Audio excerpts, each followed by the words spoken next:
I used to have a 4-bedroom house out in the Dallas suburbs, the kind you think means you're doing all right. Now I'm living out of a small, stripped-down setup, moving around just to keep the bills from killing me. I even sold my wedding ring at a pawn shop so my kid could stay in school. That's how fast life can flip when money gets tight. Part 1. Why the money keeps coming up short. You ever stand at the CVS or Walgreens counter, hand over your Medicare card, and still get hit with a copay that makes your stomach drop? I have been there. The clerk says the number like it's nothing, like you're buying gum. You look down at that little screen and you think, how in the world is this my life? You walk back to the car and you sit there a second, just breathing. Then you get home and you see the mail on the kitchen table, bank statements, a utility bill, and some junk you didn't ask for. The electric bill is up, the gas bill is up, and nobody in that house is running around like a teenager anymore. You're not throwing parties. You're not living wild. But the numbers don't care. They keep climbing anyway, month after month. Listen, a lot of older folks blame themselves right away. They say, I must have messed up, or I'm just bad with money. Sometimes that's true, but most times it's not that simple. Life got more expensive, and it did it slow, like a leak under the sink. You don't notice until the floor starts to warp. You got the Social Security direct deposit hitting the account, and you're grateful for it. You really are. But then the money goes out so fast it feels like it never arrived. You pay the basics, and you look up, and it's gone. That's not you being lazy. That's just the math of a tight month. One big reason is the house stuff people don't talk about. Property taxes don't care if you're retired. They show up like they own the place. Homeowners insurance goes up, even if you never file a claim, even if you've been there 20 years. Then something breaks.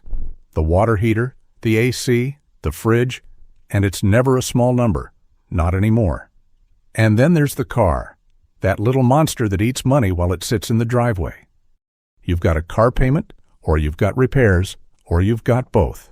Auto insurance renews, and the bill comes in higher, and you're like, for what? I barely drive. But you still need the car, because this is America, and the bus stop isn't waiting at the end of your street. Food is another one that sneaks up on you. You go to Walmart for just a few things, and you walk out with 2 bags and a receipt that looks like a phone book. You grab a fast food meal because you're tired, and it's not cheap like it used to be. Even a simple diner coffee, the kind you used to pay for with loose change, now feels like you should have asked permission first. And don't forget the little monthly charges that pile up like dust, cable, streaming, phone apps, premium this, plus that, and half the time you don't even watch it. You look at the bank statement and see the same names every month, and you can't remember signing up. It's not that you're dumb, it's that they make it easy to join and a pain to leave.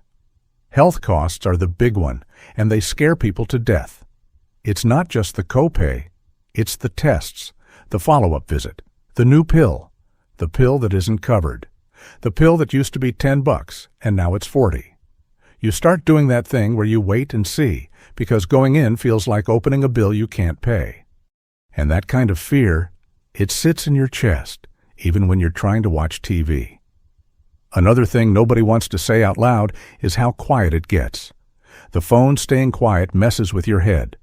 When you're younger, a problem hits. You call somebody, you get advice, you get a lead, you get a favor, you get a ride. When you're older, folks are busy, folks are gone, and you can feel invisible, like the world moved on without telling you. So then, you start trying to solve money problems the hard way. You skip things you shouldn't skip, like doctor visits, or decent food, or heat in the winter. You keep the lights low, you wear an old sweater, you tell yourself you're fine. But deep down you know fine is just a word you use so nobody worries about you. I'm telling you this for one reason, because shame will keep you broke. Shame makes you avoid the mailbox, avoid the bank app, avoid the number on the screen at the pharmacy. Shame makes you pretend, even when pretending is what's draining you. And look, you can't fix what you refuse to face.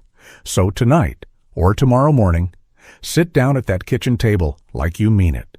Put the bank statements in front of you. Put the utility bill in front of you. Put the car and insurance bills in front of you and don't flinch.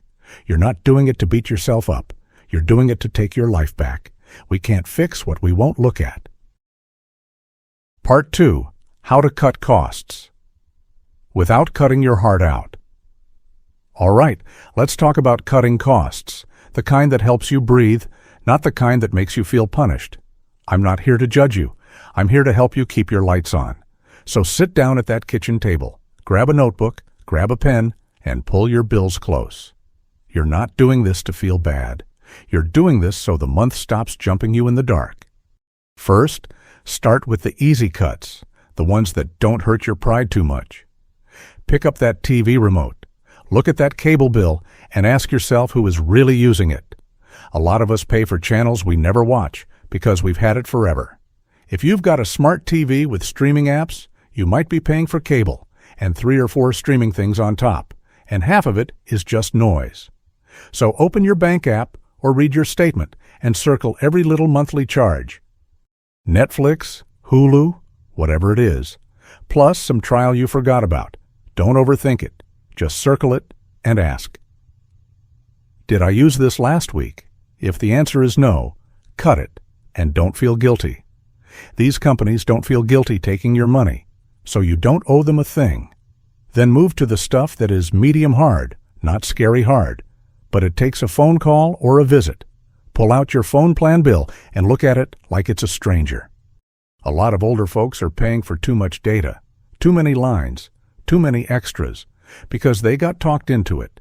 You can walk into the store or call and say, I need the cheaper plan, and that's it. You don't need to explain your whole life. Now let's talk about that auto insurance renewal notice, because that one can hit like a punch. The letter comes, and the price jumps, and you just sigh, because you need the car.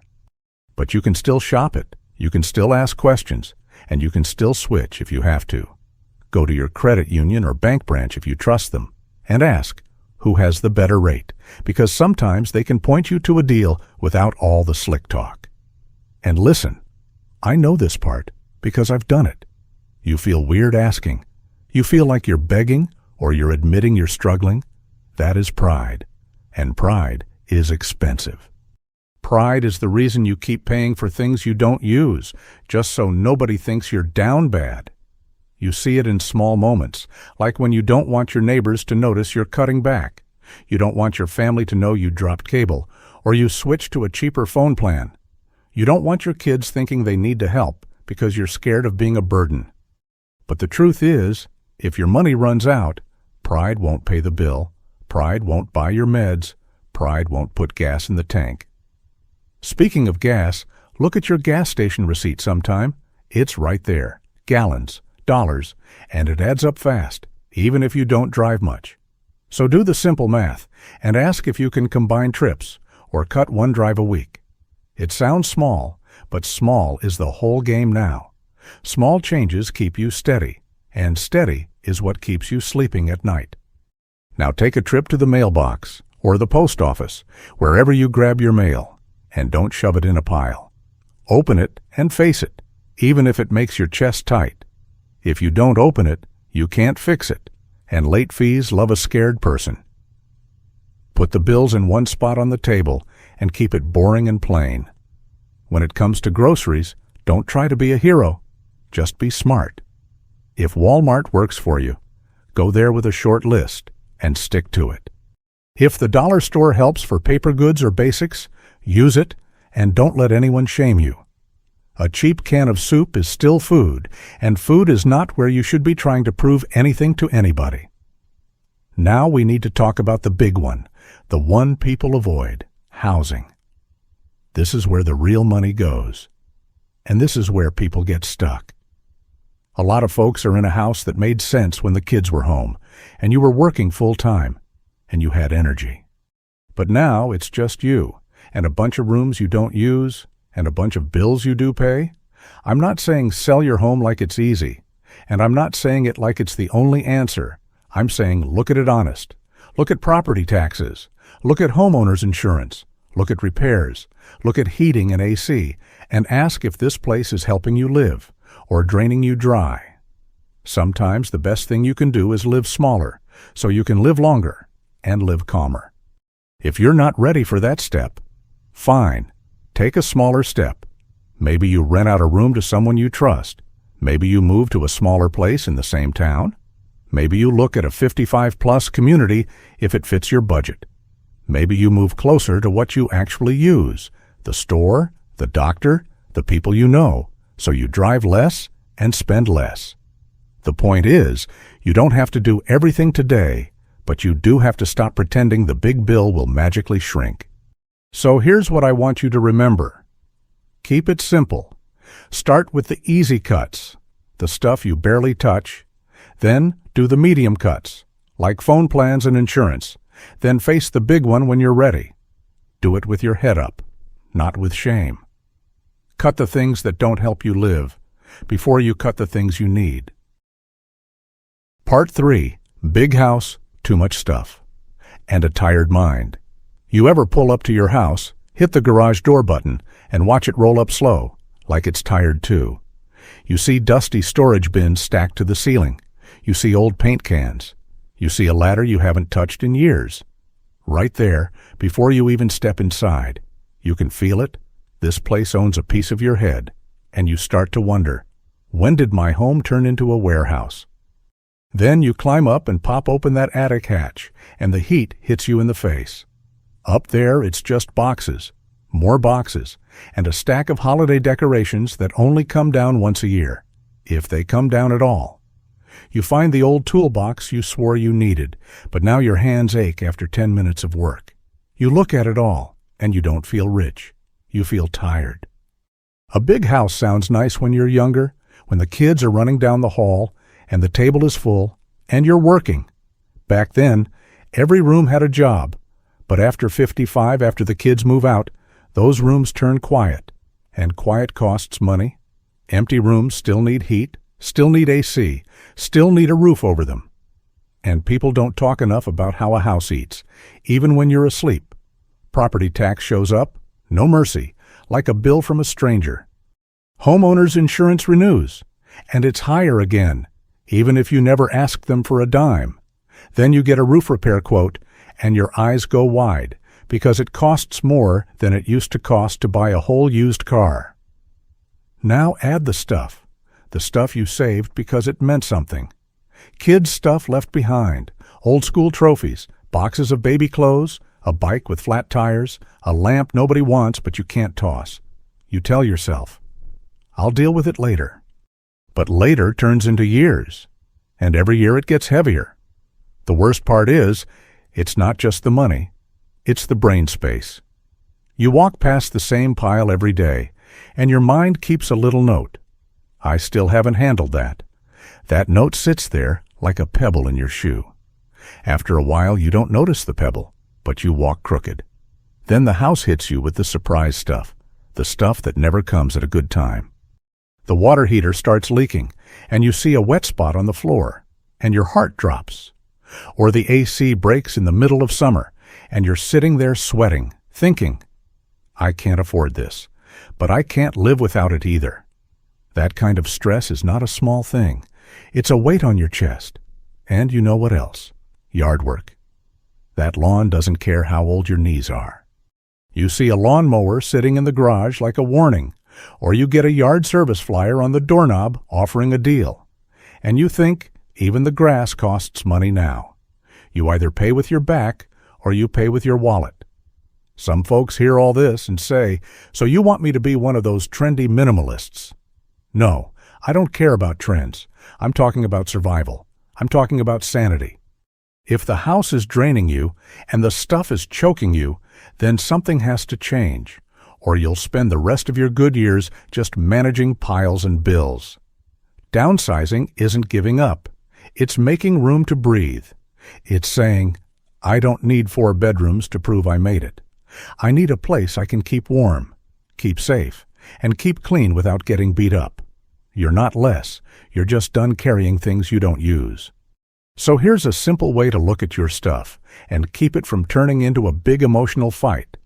Pick up one item and ask 3 plain questions. Do I use it? Do I love it? Would I pay to move it? If the answer is no, no, and no, then it's not a treasure. It's a burden. And you don't need to hate it to let it go. Start small. One corner, one shelf, one bin. Not the whole house in one weekend.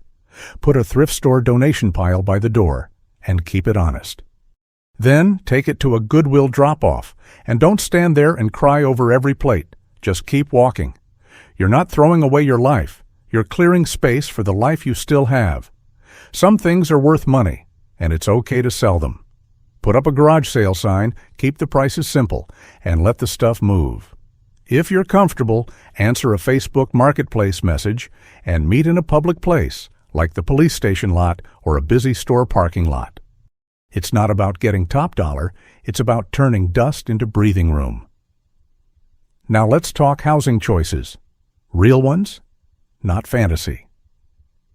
Maybe you move into a smaller place in the same town, closer to stores and doctors. Maybe you look at a cheaper area, because sometimes the zip code is what's killing you. Maybe a 55-plus community fits, if the numbers make sense.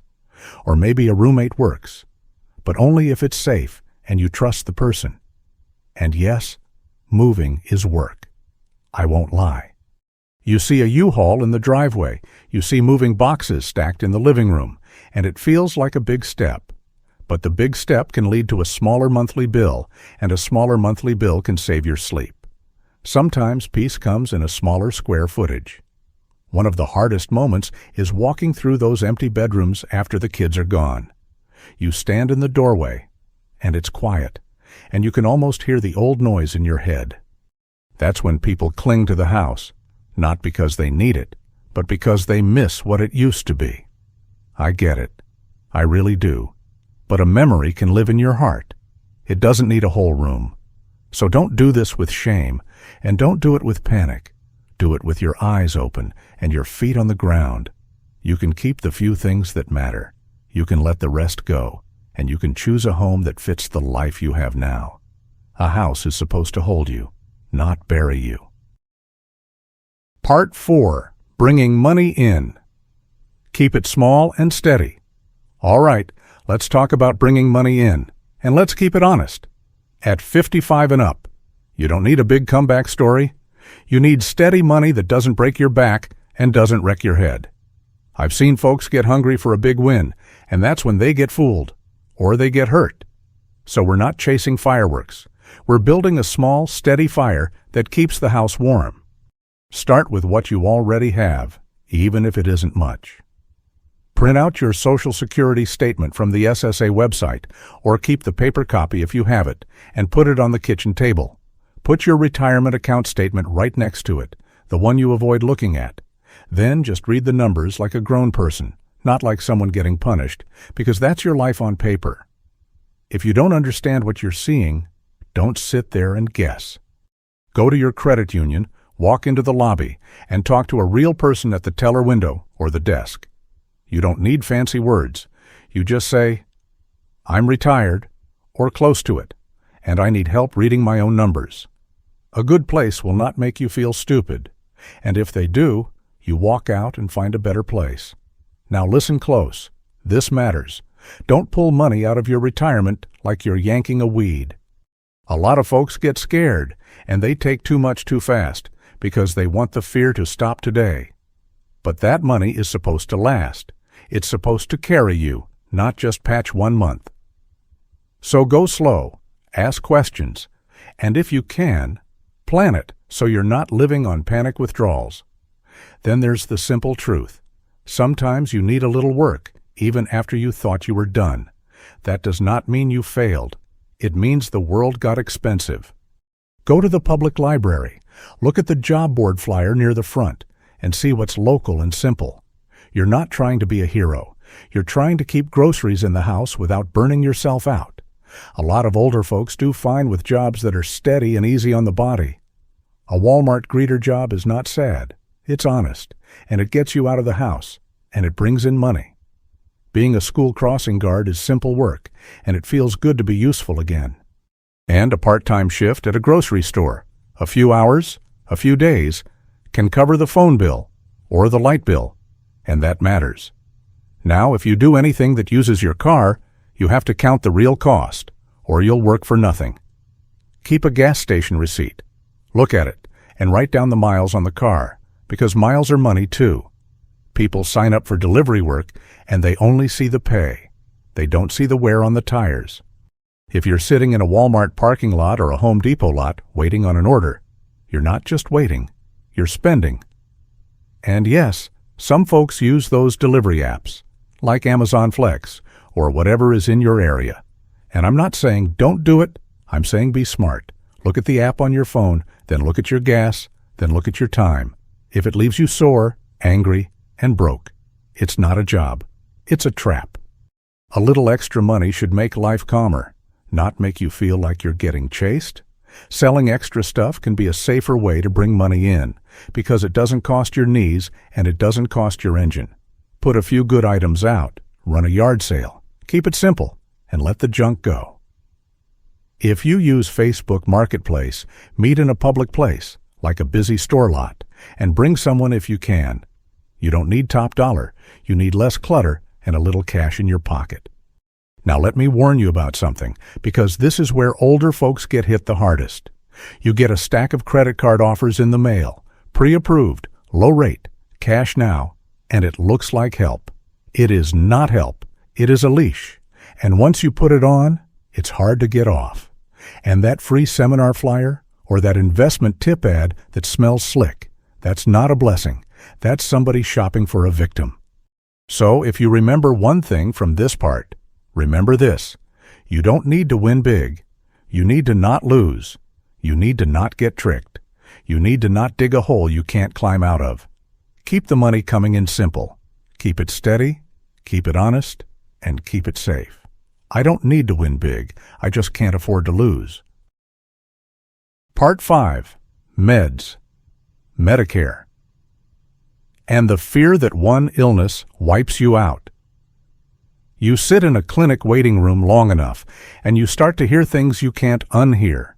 The coughs, the sighs, the chair legs scraping, the little TV in the corner nobody's watching. Then you hear your name get called, and your stomach tightens.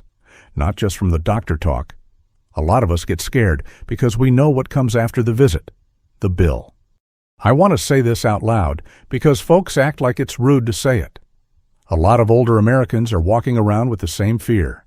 One bad illness can wipe you out, even if you did everything right. You worked, you paid, you raised kids, you didn't blow money on stupid stuff. But the prices don't care about your story. You come home, and there it is, an explanation of benefits letter or a hospital bill sitting in the mailbox like a brick. You open it at the kitchen table, and the words look like they were written to confuse you on purpose.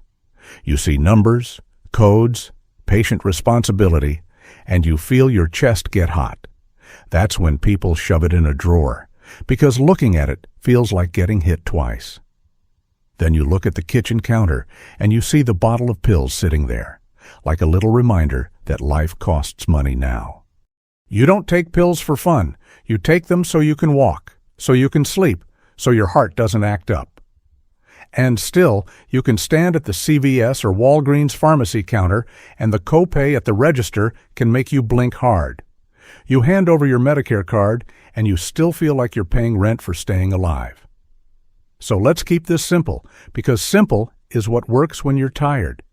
You're allowed to ask questions. You're not being difficult. You're protecting your life.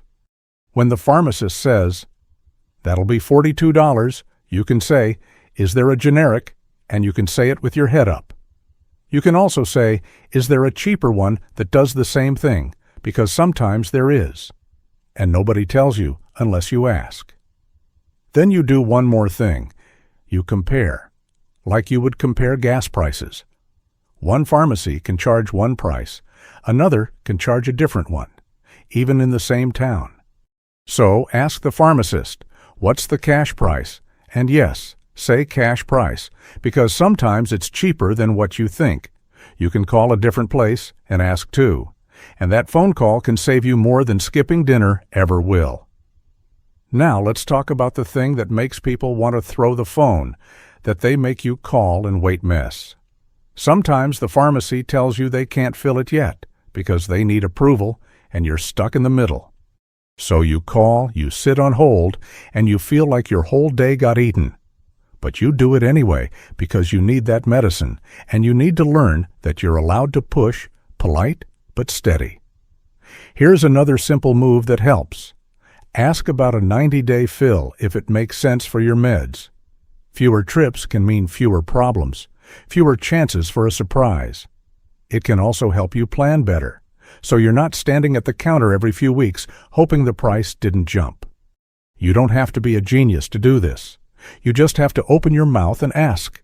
And please, don't try to keep all this in your head, because your head is already full. Get a cheap spiral notebook, the kind you can buy anywhere, and write down the meds you take, the dose, and when you take them, write down the doctor's name, the clinic number, and the pharmacy number too. When you're stressed, memory gets sloppy, and that notebook keeps you steady. Also keep a simple in my wallet emergency info card, because life happens fast. Put your name, your main meds, allergies if you have them, and one family phone number that will answer. Keep it right behind your Medicare card, so it's all together. You don't do this because you're scared. You do it because you're smart, and because you don't want a stranger guessing what you need. Now about Medicare, I'm not going to act like it's easy, because it's not. You can get lost in it, and when people are lost, that's when they get sold something. So don't try to be a lawyer about it, just get help from a place you trust, and ask plain questions. Ask, what do I pay each month? What do I pay at the doctor? And what do I pay for meds? And don't let anyone talk over you. And if a bill shows up and you can't pay it, don't hide from it. Call and ask about a payment plan, because a lot of places will work with you if you speak up early. Say, I'm on a fixed income, and let the silence sit. Don't rush to apologize. You're not asking for a favor. You're trying to handle your business like an adult. The worst thing is waiting until it goes to collections, because then it gets harder, and it gets uglier. I know this whole topic is heavy, and it makes people feel small. But you are not weak for being scared. You're human, and this system can scare anybody. The goal is not to be fearless. The goal is to be ready. You don't have to be tough. You have to be ready. Part 6. Loneliness. The quiet thing that makes you weaker. You ever sit down to dinner alone, TV on low, just so the house makes some kind of noise? You eat something simple, maybe a sandwich, maybe a frozen meal, and you don't even taste it much. The phone sits there, face up, and it doesn't ring. After a while, you stop checking it, because checking starts to hurt. The kitchen feels colder at night, even when the heat is on. You walk past the fridge and there's that grandkid photo stuck up with a magnet, smiling like everything is fine. You look at it, and you feel proud, and you feel sad, both at the same time. You tell yourself you're okay, because that's what you've always done. Listen, loneliness isn't just a sad mood. Loneliness is a real problem. Like a bad back or high blood pressure, it makes you weaker, and it does it quiet. It makes you tired. It makes you lazy in ways you don't even notice. And then you start slipping. It also messes with your money, and people don't connect that. When you're lonely, you spend wrong. Not because you're dumb, but because you're trying to feel something. You buy little stuff online. You grab fast food more. You let a bill slide because you don't have the energy to deal with it. Loneliness makes you stop caring, and that costs you. It messes with your health too. You eat worse because cooking for one feels pointless. You sleep weird, you nap too much, then you're wide awake at 2 a.m, staring at the ceiling. Then your body hurts more, your mind gets foggy, and everything feels harder than it should. And here's the truth. Kids move away. That's what they do. Friends pass on. That's the part nobody prepares you for. Work ends, and that daily talk with people is gone overnight. The phone gets quiet, and you start to feel like the world forgot you, like you're standing behind a glass wall watching life go by. I'm not saying it's your fault, because it isn't. Life changes, and sometimes it changes rough. But it is your job to do something about it, because nobody is coming to knock on your door and fix it. People mean well, but they're busy, and time moves fast, and you can disappear in plain sight. So you have to do something small, something real, something that gets you around other humans. Not online likes, not reading comments, real faces. Start easy, take a walk to the mailbox, and if you see a neighbor, say hello, even if it feels awkward. That little how you doing is a thread, and threads can turn into something. Go to a public library on a weekday, just to be around quiet people. Look at the bulletin board. There's always some flyer, some group, some class, some event. You don't have to be the life of the party. You just have to show up. Sitting in a room with people, even if you don't talk much, can calm your nerves in a way you forgot was possible. If you have a church in your life, pick up the church bulletin and see what's going on. A lot of churches have coffee hours or small groups or places to help out. You don't have to fake being cheerful. You can just be present. People notice presence, even when you feel invisible. A community center or senior center can help too, and I know some folks hate the idea. They picture bingo and they roll their eyes. But listen, it's a building full of people who understand quiet days, and that matters. You can walk in once, get the schedule, and leave. That counts as a win. One of the best things is a simple routine, like weekday morning coffee at a diner. Same place, same time. Nothing fancy. You sit there, you drink your coffee, you hear other people talk, you talk to the waitress, and for 10 minutes you feel like a person again. Routine is medicine for loneliness, and it's cheaper than most pills. Volunteering is another one, and it works because it gives you a reason to get dressed. Food pantry, animal shelter, even a little helper job at a local event. It doesn't have to be big. You show up, you do a small task, you say a few words, and you go home with your shoulders lighter. Feeling useful is a strong thing, especially after retirement. If you can, join a walking group at the park. You don't have to be in great shape. You just have to move. People talk while they walk, because it's easier than sitting face to face. And if you're the kind of person who feels more comfortable around vets or older guys who don't talk fancy, try a VFW or an American Legion Hall. You don't have to share your whole life. You can just sit and listen. The first time you show up somewhere new will feel awkward, and that's normal. You'll worry what to wear, you'll worry what to say, you'll worry you'll look lonely, which is the dumbest thing because you are lonely, and that's why you're there. But the second time is easier, and the third time starts to feel like yours. So don't wait for someone to save you. Don't sit by the phone and hope it rings. Step outside, even for 10 minutes, and let the world see you again. Don't wait for someone to save you. Step outside and be seen. Part 7. A 30-day plan. Calmer living without perfection. All right, take a breath and listen close. We're not doing some big life makeover here. We're not turning you into a new person in 30 days. We're just trying to stop that monthly panic, that feeling where the bills hit and your chest gets tight. This is a slow plan, made for real people, not for somebody selling a course. Picture a Sunday morning at a diner, cheap coffee, the kind that comes in a thick mug. You've got a small spiral notebook and a pen, and that's all you need. You're not making a perfect budget. You're making a simple plan you can live with. Then when you get home, you stick one note on the fridge, so it stares back at you every day. Week 1 is Money Week, and it's simple on purpose. Put a stack of mail on the counter, open it, and sort it without drama. Write down what comes in, and write down the big bills that go out. Rent or mortgage, utilities, car, insurance, meds, food. Circle one thing you can cut right now. One small thing, and do it because one small win calms the mind. Now take your calendar, the paper one if you have it, and circle a couple dates. Circle the day your Social Security hits. Circle the day your big bills come out. You're not doing this to scare yourself. You're doing it so nothing jumps you from behind. When you know the dates, you stop living like you're always getting surprised. Week 2 is stuff week because stuff is sneaky and it costs money to keep. Grab a trash bag and a donation box, put them by the front door, and keep them there for the week. Pick one small area, one drawer, one shelf, one corner of the garage, and clear it out. Then take that donation box to a Goodwill drop-off and don't talk yourself out of it in the parking lot. I know the emotions come up when you touch old things. I get it. But you're not throwing away your memories. You're just getting rid of the extra weight. When the house gets lighter, your head gets lighter too. And when your head gets lighter, you make better choices with money.